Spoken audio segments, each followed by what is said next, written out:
Muy buenas noches. La solicitud de medida de coerción del Ministerio Público en el caso de la tragedia del Jet Set ha despertado una avalancha de opiniones tras calificarlo como homicidio involuntario, lo que conllevaría a los implicados penas no mayores de los 2 años en caso de ser declarados culpables. En el citado desastre, calificado como la tragedia del siglo, fallecieron 235 personas y más de 180 resultaron heridas. Según las autoridades, los imputados fueron negligentes, irresponsables y tuvieron un comportamiento que evidencia una muestra absoluta de desprecio a la vida humana. La causa del derrumbe, la sobrecarga, que incluye 4 capas de finos con diferentes espesores, sumando un total de 37.5 centímetros. Para que tengan una idea, estamos hablando de un grosor de más o menos esta altura.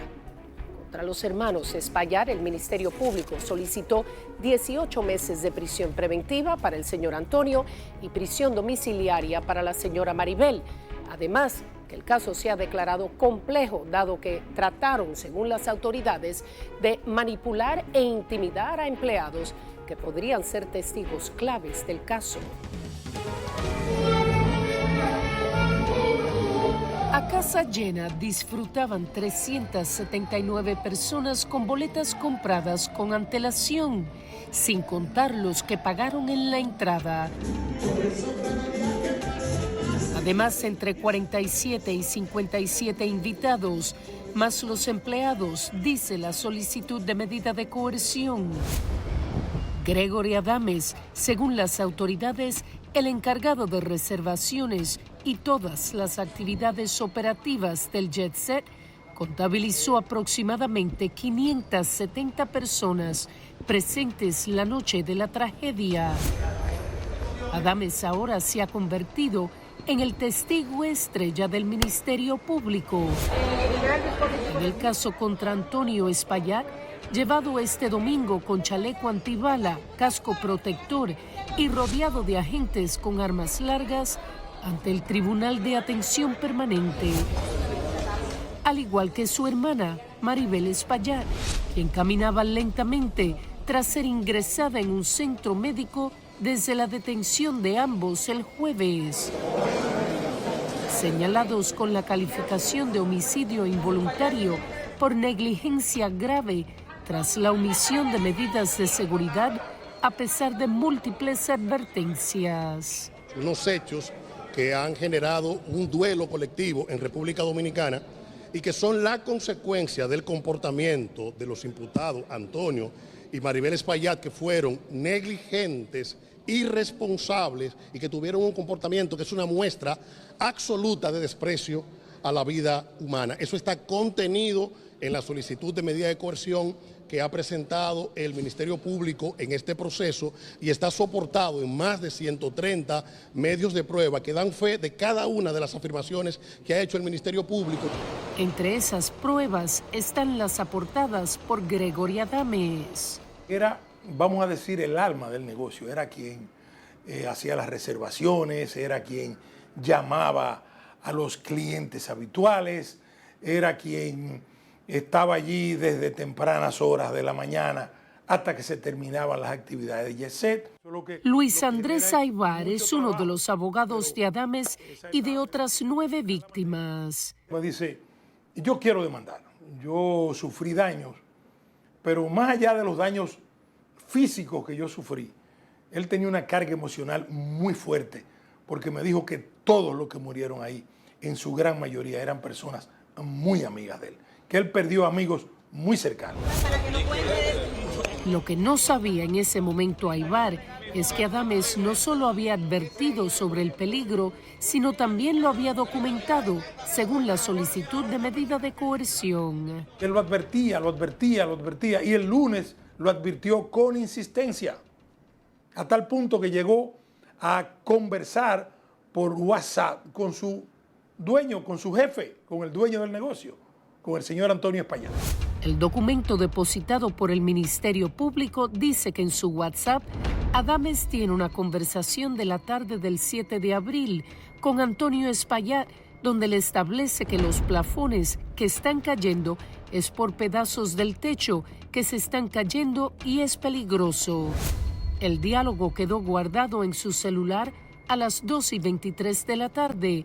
Adames escribe: Don, hay un tema importante que hay que revisar en la discoteca. Los plafones que se están rompiendo es que le está cayendo pedazos de techo y es peligroso. Eso es bueno desde que haya el chance revisar el techo completo. Espaillat responde: Manuel, de inmediato, llámalo. Adames le dice: sí, él está aquí. Ok, diría el propietario. En su testimonio recogido en el acta de entrevista realizada por el Ministerio Público y obtenida por el informe, Adames manifestó que allá se cambiaban plafones por filtraciones constantes, se caían los plafones. No solo filtración, mayormente agua de los aires, de que los aires se condensaban, de que si los drenajes se tapan, cosas normales de aire acondicionado, que no nos dábamos cuenta porque los plafones de yeso no se abomban. Los plafones de yeso absorben toda el agua, el yeso se pone pesado y cae. El ahora ex empleado del Jet Set señaló a los fiscales que el señor Espaillat dijo en una entrevista que era por los aires que se condensaban, pero no era por los aires, sino por la misma agua del techo. Al ser cuestionado sobre cómo sabía que no era de los aires acondicionados, Adames señaló: después del lunes, allá no se abre hasta el viernes. Si había una lluvia en los días cerrados, martes a jueves, caía dentro, por lo que no era de los aires porque estaban apagados, sino de la lluvia por un problema del techo. Para eso no hay que ser experto estructuralista. Las alfombras quedaban muy enchumbadas de agua. En la reparación que se hizo en el fin de semana y el mismo lunes, él la desaprobó. Porque cuando le advierte el sábado, el señor Antonio Espaillat manda un equipo que utilizaba como gente de mantenimiento del establecimiento y hacen una reparación, vamos a decir, como hablamos en buen dominicano, es muy superficial, un paño con pasta, algo como para contener eso ahí. Y él le reclama: no, esto no es un tema de ese tipo de reparación, ahí se requiere algo más profundo. Y dejó constancia de eso. Y el Ministerio Público tiene esas pruebas. A la pregunta de que con cuál frecuencia se echaban los finos, el testigo respondió: a partir del año 2023 se echaron todos los finos que le dije, alrededor de 6 o 7. Por ejemplo, el último fino se echó varias semanas antes de la tragedia. El día de la tragedia todavía no habían concluido con la lona asfáltica. Normalmente los trabajos se hacían eran con haitianos, no con compañías. Había uno que le decían Caballito, otro El Grande, un dominicano que se llama José Luis. Eso lo dirigía el encargado de mantenimiento llamado Manuel Jiménez. Este es el celular de Jiménez, que el Ministerio Público dice haber hecho una recolección de fotografías plasmadas en el documento sobre algunos de los trabajos de reparación y remodelación que realizaron en el interior y el techo del centro nocturno desde el año pasado. En agosto, dicen los fiscales, se visualiza un deterioro en los plafones internos del Jet Set, mientras que en la parte del techo realizaron la instalación de una lona asfáltica. Al mes siguiente, en septiembre, describen que realizaron trabajos de nivelación de los aires y demás maquinarias que contenía el techo por el cúmulo de agua que tenían debajo. Posteriormente aplicaron cemento y zabaletas. De igual forma instalaron un nuevo aire, dice el Ministerio Público. Ya para octubre, indica el documento, realizaron reparaciones a los plafones en la parte interna. En la parte externa instalaron lona asfáltica en parte del techo. En noviembre, el Ministerio Público asegura que realizaron una aplicación de cemento y zabaletas en parte del techo y siguieron aplicando lona asfáltica. En diciembre, señalan, realizaron trabajos de cambios de plafones internamente y la colocación de lona. En el exterior, la aplicación de unas líneas de concreto. Ya para marzo de este año, las autoridades muestran fotos de los trabajos de acondicionamiento, picando y rellenando con cemento dentro y fuera de las casetas en el techo. Gregory también documentaba los trabajos. ¿Qué tantas pruebas tiene el Ministerio Público de lo que aconteció entre el joven Gregory y Antonio? Tiene no solamente el testimonio, sino que tiene también las pruebas de las conversaciones telefónicas que él sostuvo con el señor Antonio Espaillat. Y tiene los videos que él tomó en fechas anteriores y que se lo enviaba al señor Antonio Espaillat. Y le mostró al Ministerio Público de manera fehaciente cómo él se comunicó con el señor Espaillat, porque eso es muy sencillo. Se hace una extracción de su aparato telefónico y se va a ver que desde su teléfono él llamó al señor Antonio Espaillat. En solo minutos, lo que ha sido calificado como amenazas e intimidación. ¿Por qué el temor de Gregory Adames? De empleado de confianza a testigo por excelencia del Ministerio Público. Gregory Adames, al recordar un incidente ocurrido menos de una hora antes del desplome, manifestó lo que le sucedió al cliente Remberto Durán. A Remberto le cayó un plafón arriba mientras iba al baño. Eso fue como media hora antes de colapsar todo. Al parecer el plafón lo rompió un pedazo de techo. Yo fui donde él, le pregunté dónde le dolía. Me dijo en el hombro. Me dijo que si eso le hubiese dado en la cabeza, esto fuera un velorio. Se fue a la mesa y me dijo que le llevara 2 aguas. Le pregunté si quería que lo llevara al médico. Me dijo que no, que tranquilo. Su relato compagina con lo expresado a el informe por otros sobrevivientes. Un tiempo antes quedó un pequeño pedazo de techo y cerca de mí en esa mesa había un señor con una linterna verde y él hace como la seña con la linterna y los mesoneros veían para arriba. De hecho, yo le pasé un video a mi mamá para que viera dónde estaba y se ven los mesoneros viendo al techo todo el tiempo, que en ese momento no me percato porque, Luego de eso, al rato, cae un pedazo del techo del tamaño de un bizcocho de Price Mart. Ahí digo, wow, déjame agarrar mi cartera para irme. Cuando hago ese movimiento, ya fue corte a escombros, ya yo estaba bajo tierra.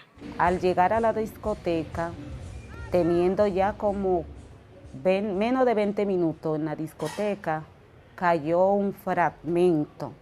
Le eran alrededor de las 11 de la noche. Cayó un fragmento grande, le cayó al señor que iba delante de mí en el hombro.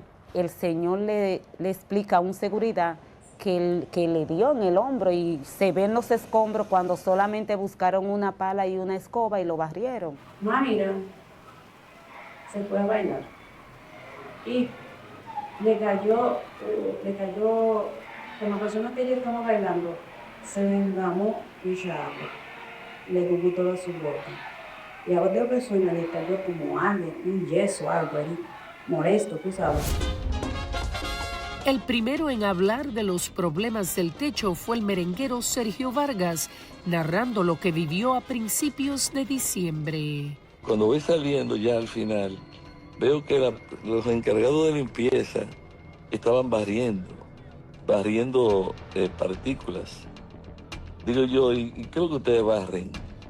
Dice, no, eso es a cada rato que caen pedacitos de arena, un polvo del techo. No. Sí. Del pañete.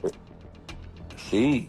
Digo yo, pero ¿y cómo es eso? Pero entonces, y deben tomar medidas.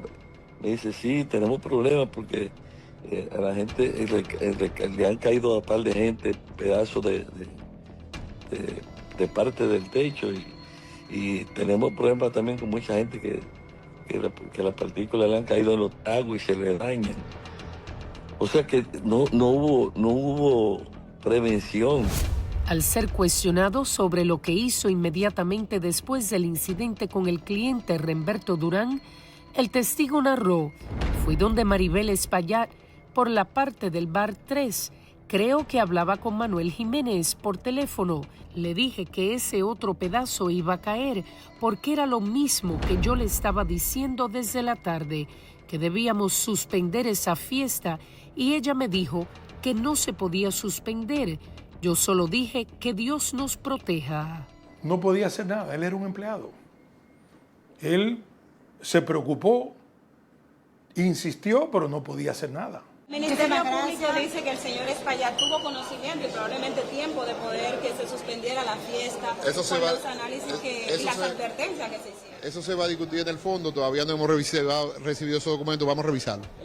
Fueron las declaraciones del abogado penalista Miguel Valerio del equipo de defensa de los Espaillat tras terminar la audiencia de medida de coerción este domingo. Desde ayer intentamos concertar una entrevista con Valerio. Aunque inicialmente parecía haber dado el visto bueno, este lunes nos dijo que lamentablemente en esta ocasión no se podría. Volviendo al testimonio de Adames, este comentó a los fiscales que un cliente le mandó un artículo que le asustó mucho y me dijo que me cuidara, que era raro que pusieran eso, que había mucho poder detrás de eso. La noticia era de Diario Libre del Jet Set, donde entrevistaron a la señora Maribel Espaillat.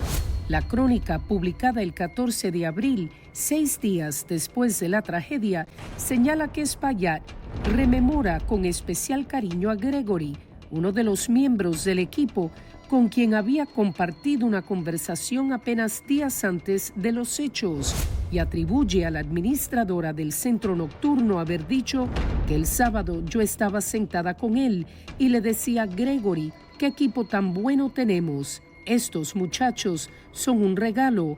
Nunca pensé que sería la última vez que hablaríamos. Extrañas las declaraciones, porque Adames señala que el mismo día de la tragedia, luego que la sacaron herida y la tienen en la ambulancia, me dijo: dame la llave porque quería ir a buscar la cartera de ella que estaba en el almacén de bebidas. Yo le dije que se la busco. Añadió: también busqué el dinero de las entradas de la fiesta, que yo lo tenía en el almacén. Se lo puse en la cartera, se la entregué y ahí la ambulancia se fue. Dijo, le entregó más de 600,000 pesos recaudados esa fatídica noche, faltando el dinero que le entregaron después de la entrada de la puerta. Dicho sea de paso, esa conversación en pasado con Gregory lo preocupó bastante. ¿Por qué?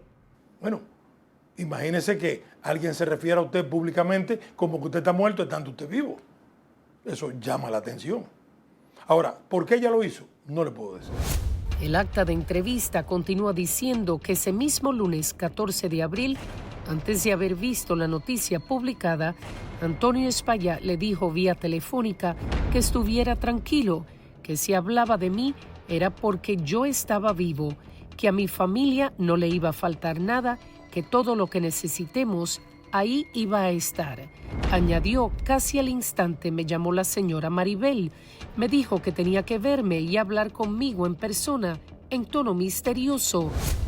Señala que respondió que me dejara pensar cómo lo hacíamos. Unos minutos después, relató Gregory durante su entrevista en la Procuraduría, me volvió a llamar la señora Maribel. Le dije que podíamos hablar de números de teléfonos diferentes. Me dijo que no, que teníamos que hablar personal. Yo estaba asustado con esa noticia. Le dije, vamos a vernos en mi casa de Santo Domingo Este. Me dijo, está bien, mándame la dirección. El ex empleado de la discoteca asegura que posteriormente fue visitado por Maribel. Yo estaba solo, entró a mi casa y nos sentamos en la sala. Me saludó, lloró. Ahí me dijo, Gregory, yo vine a que tú me digas con quién hablaste de la información que tú manejas. Le dije que yo no había hablado con nadie. Me dijo que porque tú sabes que eso es delicado y le pueden dar 20 años de cárcel a Antonio. Le dije que lo que más me duele es que en el fondo eso se podía evitar, porque le había señalado en varias ocasiones lo del techo. Me dijo que ella pensaba que cuando yo le decía era de los plafones, pero no del techo. Narró que ahí ella le pidió el dinero que me había entregado Milagros, los 50,000 pesos y los $100 se los entregué. Luego de eso se retiró. Se refiere al dinero que quedó en la boletería esa noche, al que se refirió anteriormente que no había entregado. Él puede pensar que es una amenaza. Eso habría que preguntarle a ella por qué habló así. Y por eso la Procuraduría inmediatamente le propuso a él protegerlo. Parece que lo interpretaron así como una amenaza. La intimidación del testigo es un hecho. Eso también está corroborado en el proceso y es un elemento que permite verificar el peligro procesal de los imputados y es razón, sumado al anterior, para que el tribunal imponga prisión preventiva a Antonio Espaillat y prisión domiciliaria a Maribel Espaillat. Cuando regresemos, otro testigo clave, esta vez el que hacía los trabajos de mantenimiento, que revela su entrevista con la Procuraduría. Un segundo testigo clave es Manuel Jiménez Mateo, encargado de mantenimiento de RCC Media y quien regularmente hacía trabajos en la discoteca, según el Ministerio Público. Este detalló el peso que cargaba el techo del establecimiento, manifestando que eran 6 aires, siempre fueron 6, creo que había 3 de 20 y 3 de 15, eso es toneladas. El último se sustituyó por uno de 10 en diciembre, según dijo en la entrevista con fiscales. A esto se suman, según Jiménez, 3 tinacos y un transformador de 24 a 360 de potencia. Este tenía una caseta también, era el del medio. Los condensadores, dijo, son los que se ven fuera en las imágenes del techo. Las consolas estaban en las casetas con los hoyos. El empleado manifestó a los fiscales que para contrarrestar las filtraciones estaban revistiendo el techo de lona asfáltica, añadiendo que el día que se cayó el techo, ese mismo día llegaron los materiales, pero no se instalaron por el derrumbe. Dijo que en el techo echaron 2 veces impermeabilizantes e hicieron zabaletas o bases de cemento a las plataformas. Cada vez que se cambiaba un aire hacíamos zabaletas. En los 3 últimos años se hicieron alrededor de 7 zabaletas, por órdenes, dijo, de Antonio Espaillat. Jiménez Mateo dijo que el 7 de abril fue a realizar unos cambios de plafones. El día de la tragedia, aproximadamente a las 10 de la mañana, fui con mi personal. Allá estaban varios de los muchachos que trabajaban allá, Gregory y Roger. Yo fui por instrucciones de Antonio Espaillat a cambiarlos. Los plafones estaban rotos y húmedos, botando agua. Según me informaron, fue el sábado en la noche. Como el domingo no abre, fuimos a arreglarlo ese lunes. Yo siempre tenía plafones ahí de reserva, eran de yeso. Añadió que ese día le tiré una foto y se la mandé a don Antonio. El reemplazo había sido por un incidente ocurrido el sábado 5 de abril. De hecho, un video de los escombros se hizo viral en redes sociales. Lo mío no es dar noticias. El mismo fue grabado por Carolina del Rosario, quien visitaba el Jet Set ese sábado con unos amigos.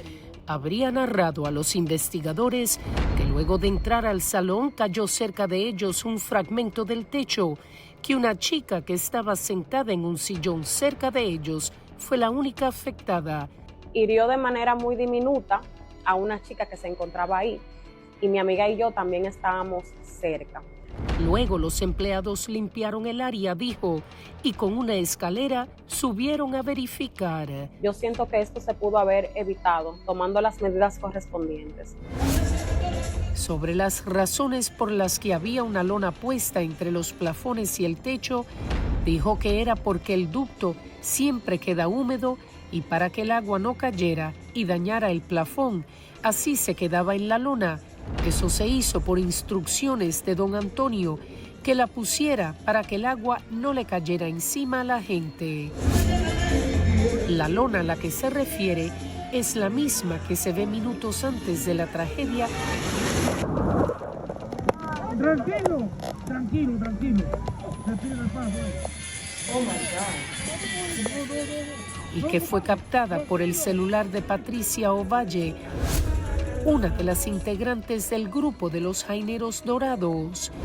Según la solicitud de medida de coerción, a las 2:44 de la tarde del día de la tragedia, Jiménez le comunicó al imputado que los plafones malos habían sido cambiados y que Gregorio Adames estaba insistiendo de que estaban cayendo piedras del techo, por lo cual había contactado a una empresa para realizar un levantamiento de la estructura completa que iría el miércoles o jueves siguiente y que se estaba trabajando en la lona asfáltica, a lo que el imputado le contestó de acuerdo con ambas cosas. De la extracción del teléfono de Jiménez, el Ministerio Público dice haber verificado que constantemente el imputado Antonio Espaillat le enviaba y reenviaba fotos y videos reportándole sobre la problemática de las goteras y de los plafones del falso techo, evidenciándose el conocimiento que tenía de estas anomalías.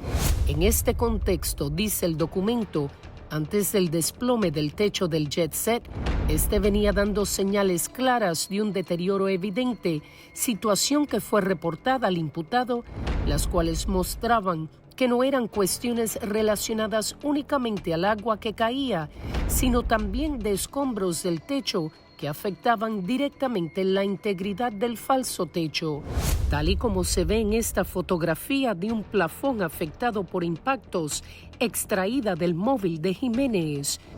Durante la entrevista realizada el 22 de mayo, Jiménez Mateo dijo a los fiscales que se había comunicado por última vez con Espaillat hace como 15 días. Hablamos en persona, me habló de la bebida que había en el jet set, de lo que había que retirar, que mirara a ver si ya la iban a entregar a nosotros. Esa fue nuestra única conversación luego del derrumbe.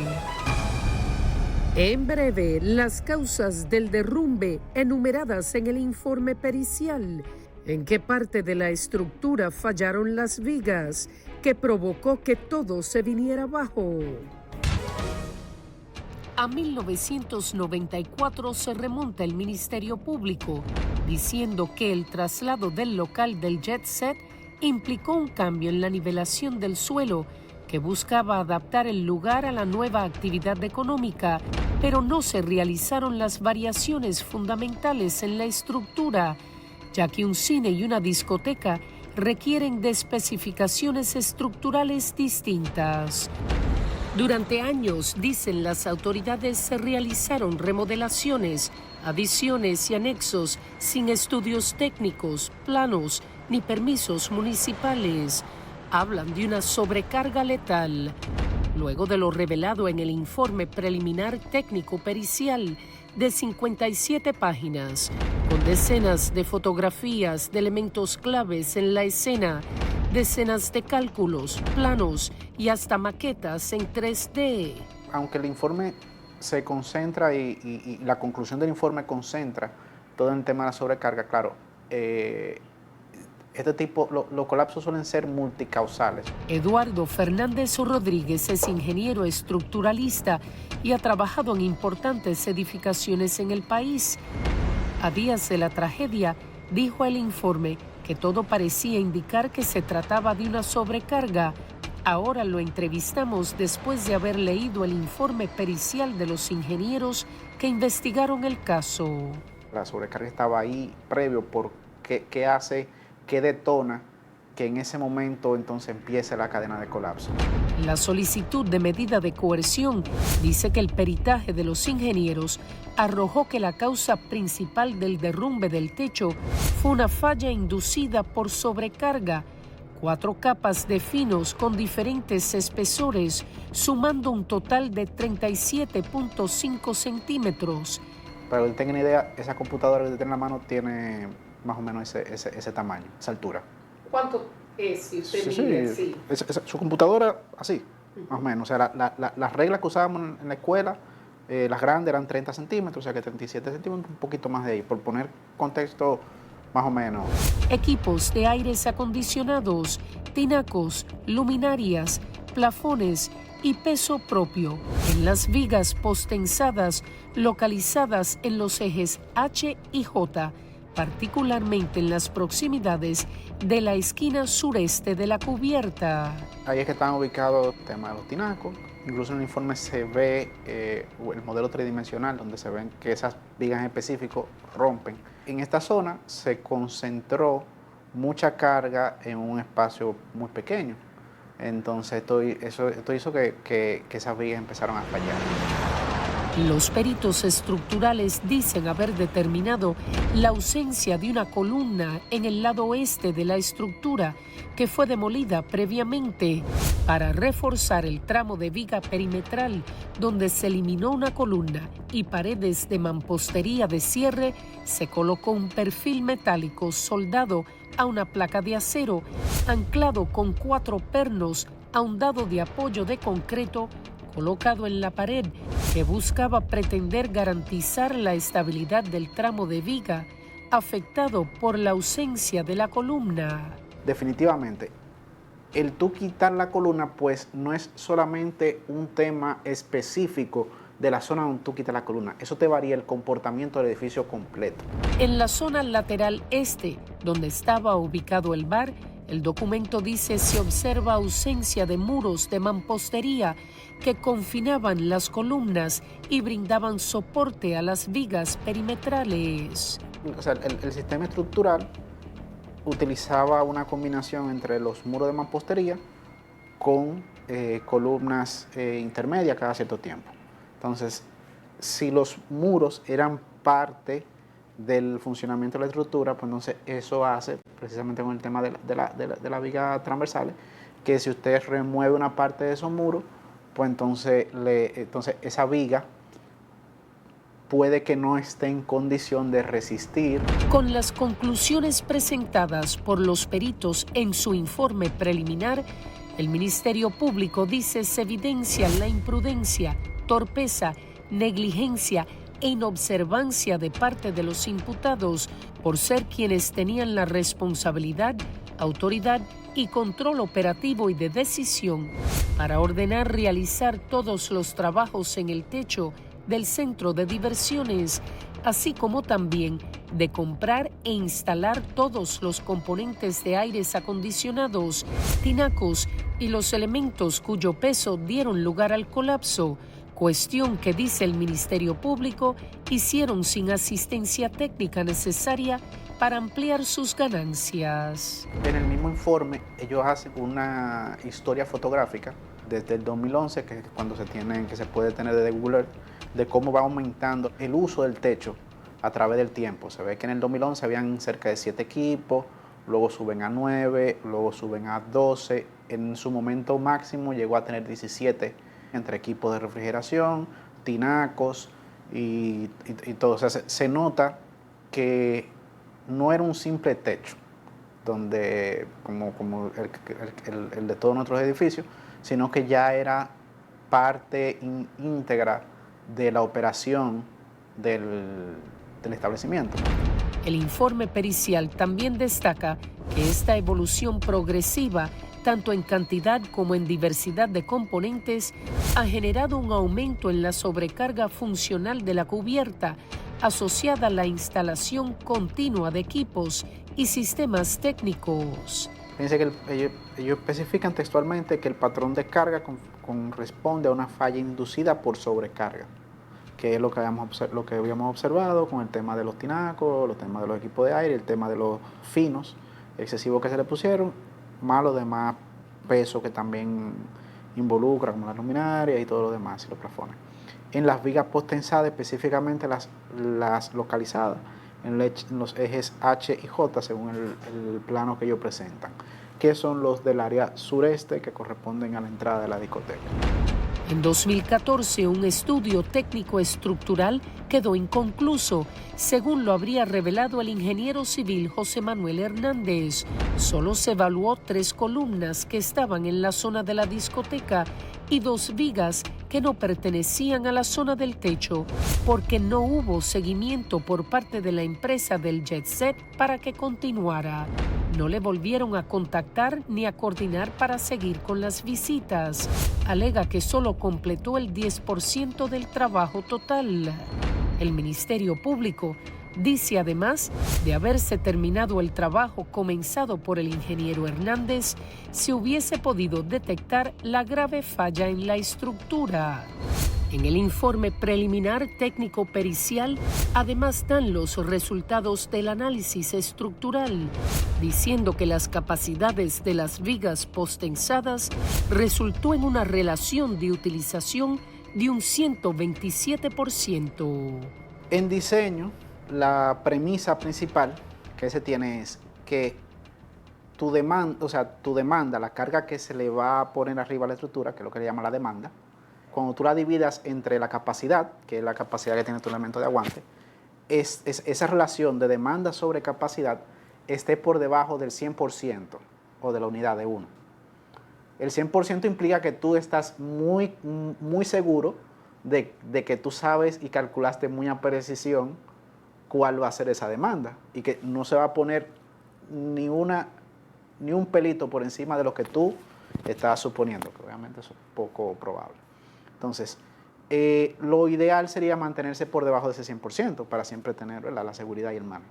Entonces, eso es lo que quiere decir, que la demanda de carga había superado la capacidad del elemento en un 27%. ¿Eso es mucho? Nadie conscientemente ve que su elemento tiene una demanda sobre capacidad por encima del 100% y lo deja así. Quizá uno dice, bueno, un 101, un 102, siempre hay un pequeño porcentaje. Tú dices, bueno. Usualmente lo mucho o poco lo define, como yo le decía, qué tan seguro uno está de lo que se va a hacer con la estructura, ¿verdad?, en un futuro. En este caso, 27% resultó ser demasiado. En 2015, añaden fiscales, se realizaron otras adecuaciones que incluyeron la instalación de un escenario en la parte oeste del establecimiento, sistemas de iluminación profesional, una pista de baile actualizada y nuevas áreas de bar. También se acondicionó una zona VIP ubicada en un segundo nivel. Además, se añadieron anexos funcionales sobre la cubierta del edificio, con casetas técnicas, equipos de climatización y ductos. Pero estos cambios se hicieron sin tomar en cuenta el impacto que tendrían en la estructura. Durante esas remodelaciones en 2015, el ingeniero Rafael Antonio Mejía, quien buscó personal para algunos de los trabajos, habría dicho que se enteró que se había quitado una columna en la estructura de la discoteca Jet Set debido a que le fue solicitado un herrero para realizar el pórtico de la nueva tarima. Todas las remodelaciones, dice el Ministerio Público, fueron realizadas con total inobservancia de los reglamentos dirigidos a garantizar la calidad y la adecuada protección de los usuarios. En el MIVED, que recibió los archivos de obras públicas, no consta ninguna solicitud relacionada con anteproyecto, remodelación o modificación estructural correspondiente al local. Los trabajos realizados también fueron ejecutados sin ningún tipo de permisos por parte de la Alcaldía del Distrito Nacional, según revela el documento. El informe pericial también revela que las vigas transversales de la parte sur de la edificación sobrepasan los límites de la deformación permisibles, como lo muestran en la imagen. Dicho informe también establece entre sus conclusiones que el Centro Nacional de Sismología no registró la ocurrencia de movimientos sísmicos importantes cercano al edificio del Jet Set antes de las 12:44 de la mañana y que tampoco en la zona se registraron vientos anormales o la acumulación de agua debido a precipitaciones. Asimismo, establece que no se muestran elementos explosivos en el registro de evidencias, aunque señala que espera el reporte del Cuerpo de Bomberos del Distrito Nacional sobre si hubo alguna afectación por explosivos o incendios. Realmente lo que pasó allí dista mucho de un homicidio accidental, un 319, un 320. Hay ejemplos muy gráficos de esto. O sea, un accidente es un accidente. Aybar se refiere a la calificación del caso como un homicidio involuntario. El mismo informe pericial comenta de que no tiene registro de que allí hubo un movimiento telúrico, un temblor de tierra en esa zona. No tuvo evidencia de que allí hubiese lluvia abundante que provocara el derrumbe. No tiene evidencia de que allí se haya producido una explosión por un elemento externo. No, ahí lo que sucedió fue esa acumulación de descuidos, de esa denuncia permanente que Gregory le hacía de lo mal que estaba ese techo. Para que me vengan con que, bueno, un 319, 320, eso fue un accidente. Sobre la investigación y la calificación jurídica, las querellas que han depositado en el Ministerio Público tienen la misma calificación que ha aportado el Ministerio Público en su instancia. Es una calificación jurídica certera, pero no es la única. Nosotros vamos a añadir, oportunamente lo haremos el anuncio, sea en la próxima audiencia o sea oportunamente, cuando tengamos algunos elementos adicionales. Ya tenemos algunos, pero no queremos anunciarlo hasta tanto nosotros tengamos la total certeza. Pero hay otra calificación jurídica y el país lo sabrá prontamente. Nosotros vamos ahora a litigar en contra del Ministerio Público, en contra de los abogados del imputado y en contra del Estado Dominicano, ya porque nosotros tenemos una calificación diferente. Entendemos que hay un homicidio voluntario, hay un dolo eventual, porque él conocía de la situación, se mantuvo operando y no dio la atención necesaria a esa situación, por eso la tragedia. Eso que me lo niegue el juez. Pero yo lo voy a acusar a él de homicidio voluntario. Porque él pudo parar eso, él pudo evitar eso, haciéndole caso a Gregory. Pero eso tenía un costo. Había que gastar dinero. Había que parar una fiesta que ya estaba vendida. De verdad que yo hago un llamado a que el Ministerio Público más adelante se comporte de otra manera con el caso Jet-Set. Porque creo que hasta ahora lo está ayudando. Una discusión que ha habido es si el tipo penal debe ser homicidio involuntario. Hay una discusión en este momento de que no, que pudiera haber otro que implique sanciones más severas. Pero, sin embargo, la Procuradora General de la República, Berenice Reynoso, declaró recientemente que había que aprobar el Código Penal, porque las sanciones que contiene el actual Código Penal son muy leves. ¿Qué significa eso? ¿Cómo leen ustedes eso? Bueno, sencillamente ella está diciendo aquí lo que hay es homicidio involuntario, que se castiga con pena de 3 meses a 2 años de prisión. Ella no se refiere necesariamente o directamente al caso, pero es obvio que cuando dice que hay que aprobar el Código Penal es por esa razón. ¿Ustedes se imaginan un Código Penal que contemple el cúmulo de penas que existe, por ejemplo, en Estados Unidos? Si hay 234 personas fallecidas, hay 234 penas impuestas, una por cada una de las personas fallecidas. Eso pudiera ayudar a resolver el tema de la gravedad de los hechos versus la sanción que se impone, ¿no? Pero bueno, lo importante aquí es que ese caso está en manos de la justicia tiene que actuar y tiene que actuar de una manera más eficiente que lo ha hecho, como lo ha hecho con los casos de corrupción administrativa. Homicidio involuntario implica una condena máxima de 2 años. Sin embargo, el homicidio voluntario acarrea penas de 5 hasta 20 años. 2 años no son suficientes para hacerse responsable de algo de esa magnitud, porque en 2 años yo no voy a olvidar lo que yo viví, ni las demás familias, ni los niños que son huérfanos hoy en día.